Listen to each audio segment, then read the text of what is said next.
విరాట్ కోహ్లీని చూడడానికి మా కాలేజ్ నుంచి వైజాగ్ అయితే వెళ్ళిపోయాం. థర్డ్ ఓడియో ఉంది కదా, India versus south Africa. So first అయితే కాలేజ్ నుంచి స్టేషన్ కి అయితే వెళ్ళిపోయాం. అండ్ ట్రైన్ అయితే బ్రహ్మపూర్ స్పెషల్ ట్రైన్ ఉంది. సో ట్రైన్ టికెట్స్ అయితే 2 days ముందే బుక్ చేసుకున్నాం. 6 లో అయింది. మా వాడు సింగిల్ అంటాడు, మళ్ళీ సిగ్గుపడుతూ చార్జ్ చేస్తాడు. సో మార్నింగ్ 7 కి రీచ్ అయిపోయాం వైజాగ్ కి. సో టైం ఉంది కదా అని ఫస్ట్ ఆర్కే బీచ్ కి వెళ్ళిపోయాం. అక్కడ బ్రేక్ఫాస్ట్ చేసాం. బ్రేక్ఫాస్ట్ అయితే బొక్కలాగా ఉంది, అది వేరే విషయం. సో అందరికి గివ్ అవే ఏంటంటే ఈ 2000 నోట్ మీరు తీసుకొని 1000 రూపాయలు నాకు ఫోన్ పే కొట్టండి, ఎంజాయ్ పండుగ. సో అలా మావాడు బొడ్డోడి మీద ఎక్కి డాన్స్ వేస్తున్నాడు. ఇంకా మ్యాచ్ టైం అయిపోయింది కదా. సమర శంఖం పూరించు.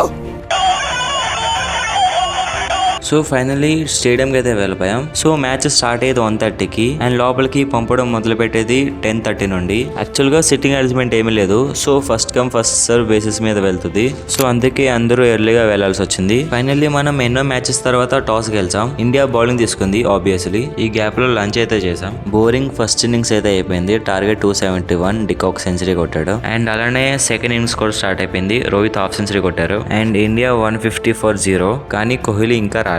మావాడు వచ్చిందే కోహ్లీ కోసం. మావాడైతే వెయిట్ చేస్తున్నాడు కోహ్లీ కోసం. మరి ఏమని కోరుకున్నాడో వెంటనే వికెట్ పడింది. అండ్ ఎస్ఎస్వి జైస్వాల్ కూడా సెంచరీ కొట్టారు. అండ్ విరాట్ బ్యాటింగ్ అయితే ప్రైమ్ విరాట్ గుర్తొచ్చారు. అసలు ఆ hitting, no look shot next level. Actual గా చాలా కాన్ఫిడెంట్ గా ఆడారు. హాఫ్ సెంచరీ కూడా కొట్టారు. సో అంతే, ఇంకా మ్యాచ్ కూడా విన్ అయిపోయాం. మావాడైతే ఫుల్ హ్యాపీ.